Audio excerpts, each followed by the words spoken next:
তো ভিডিওটা একবার হলেও দেখে যাবেন। তো দেখেন কিভাবে অন্ধদের জন্য সুন্দর একটি কোরআন শরীফ। তো ভিডিওটা বেশি বেশি শেয়ার করে দিবেন আর সম্পূর্ণ ভিডিওটি দেখতেই থাকুন।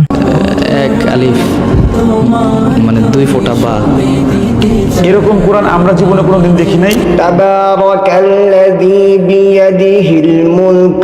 গফুর কোন জায়গায় এটা গফুরটা? যে গইন জব ফা ওয়াও পেশ র।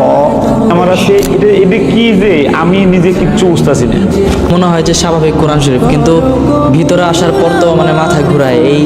এই যে ফোঁটা ফোঁটা দেওয়া, এগুলো উনি আঙুল দিয়ে দেখে দেখে কিভাবে বুঝতে পারে যে এটা কয় আলিফ বা কোন হরফ। এই কোরআনটা সে পড়া শিখেছে, সে আল্লাহ রাব্বুল আলামিন তাকে চোখ দেয় নাই, কিন্তু তার হাতের মধ্যে, এই হাতের ভিতরে একটা জাদু দিয়েছেন, যে হাত দিয়ে এই কোরআন দেখে ধরে ধরে পড়তে পারে। 1 3 4 6 খ 1 4 5 দাল